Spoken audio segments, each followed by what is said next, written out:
We have more significant news on the COVID situation in the NHL. We have one more game postponed tonight, which leaves us one game left before the NHL pauses the season. Will the Olympics be happening or not? Sounds like we're close to getting an announcement confirming the players are not going. We have some pretty significant updates as well on the upcoming World Junior Championship tournament, and we have confirmed what the offer was between the Buffalo Sabres and the Anaheim Ducks for a potential Jack Eichel blockbuster trade. We'll discuss that almost trade coming up next. So welcome back to another video here at Top Shelf Hockey. As I mentioned, we have some more significant developments on the COVID situation in the NHL. We have yet another game postponed this evening between the Capitals and the Flyers. That brings us to 50 games now that have been postponed. We only have one more game tonight, which is Tampa versus Vegas, and then the NHL season will be paused until after Christmas, which will teams will likely start reporting on the 26th, and the 27th, 28th will be when we first start hopefully getting games back. Hopefully things are starting to get better, but it's not really a whole lot of time for things to improve. We saw a bunch more players and coaches and staff members of different NHL organizations be added to NHL COVID protocols here today. So it's a situation that's is really not likely going to get a whole lot better here in the days ahead, but it's pretty much a given at this point that the NHL players are not going to the Olympics. We've seen reports today from Elliotte Friedman and Frank Saravalli, both confirming that they have sources, and Darren Dreger of TSN, I believe, had that as well,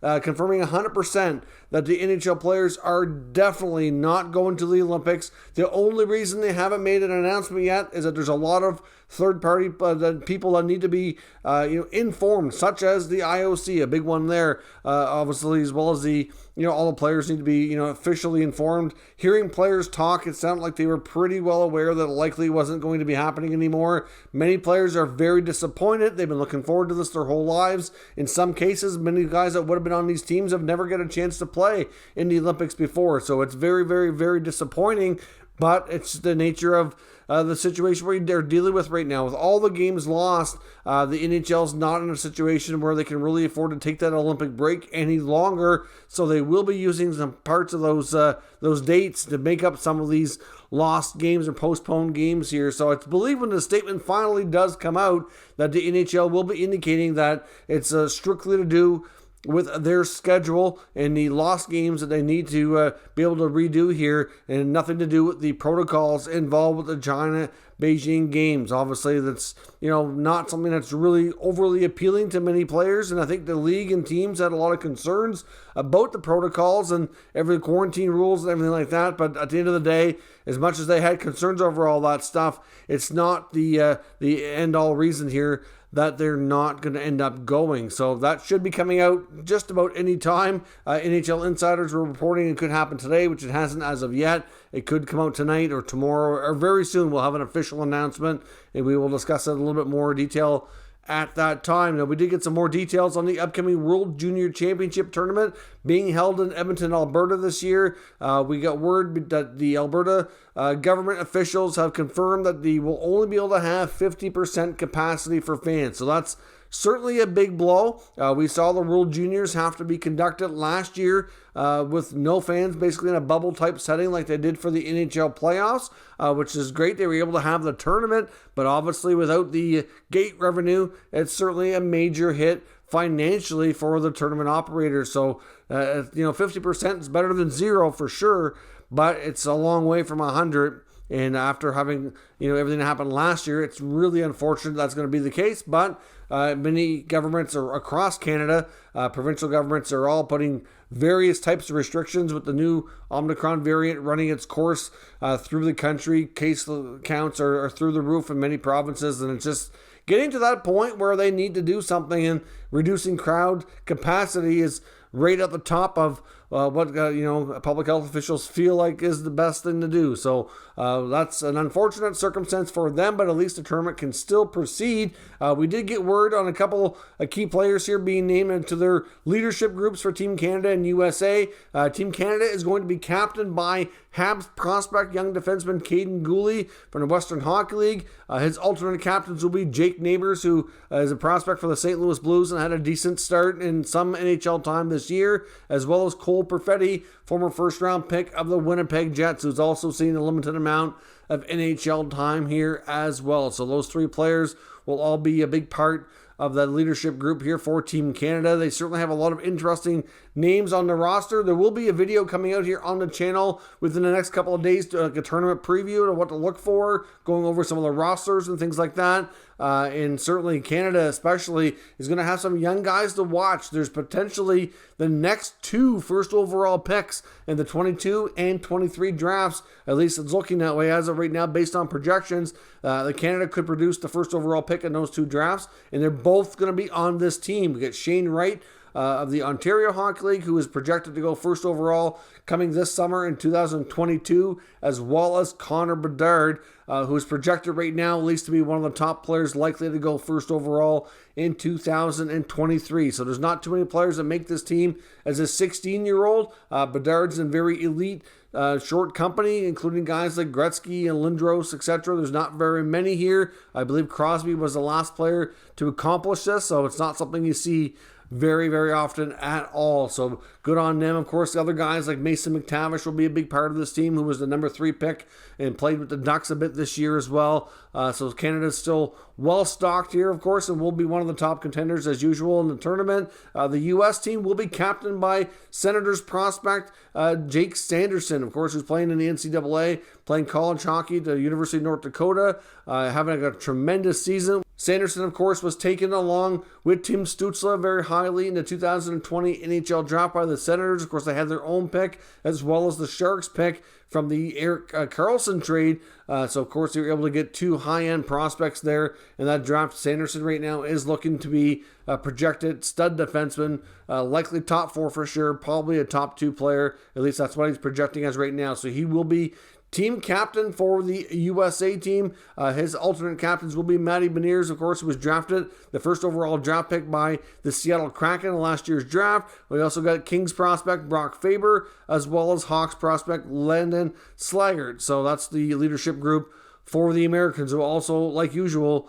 will be a force in this tournament, along with the Russians, the Swedes, the Finns. It's usually pretty tightly contested games here, so we'll see where this goes, but it should be a great tournament. They always kicks off on Boxing Day, so of course with the NHL season being paused here after tonight, this is what the next great hockey that we kind of have to look forward to as hockey fans, and of course the NHL should be starting games up again here shortly after the tournament gets underway. But at least for the end of this year into early January, we'll have at least a fun tournament here to keep us entertained and get to see a lot of the future NHL players and see what they can do here. Now, when it comes to the Olympics as well, back to that for a quick second. With the Olympics not happening this year, there is even a possibility, if you listen to some insiders like Frank Saravalli, he wonders if there's a possibility that the Olympics themselves could be completely postponed. Of course, we saw that happen with the Summer Olympics. They ended up getting delayed a full year, and he wonders if the situation around the world with this new variant gets to be as bad as it could be, and it's already not good now, that might be a possibility here. That might be a situation where these NHL players don't necessarily have to wait another 4 years to possibly get a chance to go again, that they might be able to have a chance to do this tournament next year, of course, if that indeed does take place. Players that are starting to get a little bit older, that would be welcome news. If they're not going to be able to go, that they could go next year instead. But if that's not the case, and the NHL players have to miss out on the tournament, and if it does proceed, it's expected that they're going to be pushing to have a International World Cup of Hockey tournament in the not too distant future as well, so they can have a best on best international style tournament probably held in North America between Canada or the US sometime here in the next year or so. Usually it takes 12 to 18 months to plan these events, so hard to say exactly when that would be. Maybe it could be the fall of 23 before the NHL season starts or something like that. That's just an idea on my part. There's no confirmation of any sort on that, because it's just something that the NHL players along with the PA are expected to push for if the tournament does proceed and the players are not going, of course, which we know is confirmed now at this point in time. So that is your latest news in that regard. Before we jump into this huge blockbuster trade that almost happened between the Sabres and the Ducks, we do need to pause for a moment and acknowledge our channel sponsor, Manscaped. Top Shelf Hockey is proud to be sponsored by Manscaped. And guess what? Hockey fans are buzzing because hockey is back. Want to know what else is buzzing? The Lawnmower 4.0 from our friends at Manscaped, who are the global leaders in male grooming, trusted by over 2 million men worldwide. I highly recommend the Performance Package 4.0, which includes their new state-of-the-art Lawnmower 4.0, as well as some other great features. The lawnmower itself has a 7,000 RPM motor, a new multifunction switch that can engage as a travel lock, gives you the ability to turn on an LED spotlight as well for a more precise shave. Also, as I mentioned on numerous occasions before, Manscaped is about much more than just a trimmer. They have everything, all aspects covered in male grooming, including some great formulations like their brand new ultra premium body wash to keep you smelling great all day long. It's certainly a big hit here. I absolutely love it. They also have other exfoliators and gels to keep all aspects of your grooming needs covered. I highly recommend you check out manscaped.com. Use promo code TSH for 20% off and free shipping. That's 20% off and free shipping at manscaped.com using promo code TSH. So thanks very much for watching the promotional content. I do greatly appreciate it. As I mentioned, we get confirmation from Elliotte Friedman in the latest 32 Thoughts blog, the exact offer between the Sabres and the Ducks when Jack Eichel, of course, before he was traded, we knew the Ducks were one of the teams heavily mentioned early on and were in the mix for a very long period of time. We now know exactly what the Sabres had offered the Ducks to complete this deal. Of course, they offered up Jack Eichel for a return package of 4 pieces going back the other way. The 4 pieces included that the Sabres were looking for to complete the Eichel trade. One were Trevor Zegras. Of course, we've seen the impact he's having this year, getting tons of attention for that spectacular goal he completed with Sonny Milano. Of course, other players are trying this all over the place now, getting lots of attention. Very highly skilled play, but outside of that, he's just having a great year and certainly having an impact for sure. Certainly a huge part of their team's future. They also wanted young top defenseman Jamie Drysdale, who's also getting a decent amount of playing time and starting to have his role expanded as well. And on top of those 2 stud prospects, they also wanted 2 first-round picks. So if you take a look at the package that the Sabres actually ended up getting from the Vegas Golden Knights, I mean, they got Peyton Krebs, who obviously is a really good prospect. They get Alex Tuch. But this prospect pool of the Ducks, like I said, was pretty deep compared to many teams. I think for the future, the Ducks, if they would have completed the deal, would have given them a way better deal. But of course, is it surprising at all that the Anaheim Ducks did not complete this trade? Like, that is something that was a big, big ask from the Buffalo Sabres. The other part of this that Friedman mentions as well is that it's believed that the Anaheim Ducks were maybe open to the idea of the disc replacement surgery, but never maybe completely 100% comfortable with it, which is another part of it. So we're not really sure that negotiations ever reached a point that there was another offer on the table. Obviously with the Sabres, they made it known early on they wanted a king's ransom for Jack Eichel, being a top player that he is, and it's hard to imagine that they didn't ask for anything less. It's really not surprising at all. Like I said early on, it was rumored that either Zegras or Drysdale, one of them, at least one of them, was going to have to be included along with another higher end prospect, if not both of them. Another one that's maybe going to likely be a step down, whether it's McTavish or Perreault or somebody high up there, and a couple of picks that are high as well. So that's all it goes to show you that all those rumors were indeed true. That was the asking price. Obviously, the Ducks, I think, were very smart to not make that trade, as much as Jack Eichel is a world-class player and top 10, 12 NHL player when he's healthy, playing at his full capacity. To lose those 2 studs and 2 first-round picks on top of that would have been a potential disaster. I mean, we see how the Ducks are playing this year. If they had Eichel on the roster, obviously he wouldn't be a part of that just yet because he would still be recovering from surgery.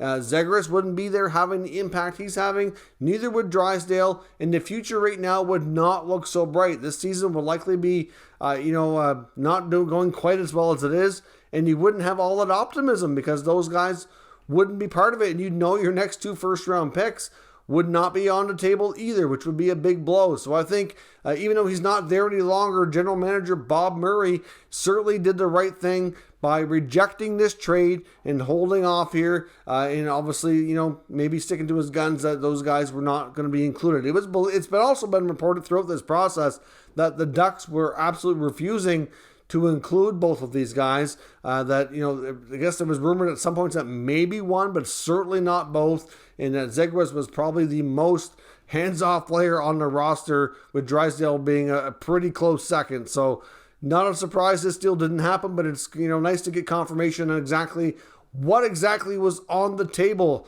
We know that the Sabres were not going to get the asking price that they were believed to be looking for early on when the trade details were first confirmed and out there publicly, and they did okay considering what they got from Vegas, but this deal would have been much better if the Ducks would have accepted. So let me know your thoughts on this potential trade that almost happened. Do you think the Ducks did the right thing by rejecting this trade offer, or would you have accepted it, and do you think they would be better off had they made the deal? Certainly looking at the Sabres, I think they'd be in great shape right now as well, having additional first-round picks and those 2 stud prospects. Not a wonder they were looking for that kind of return. Let me know your thoughts down below in the comments, and we'll discuss further. If you're new to this channel, make sure you subscribe and stick around. We'll keep you up to date with all the latest news, rumors, and analysis on all 32 NHL teams.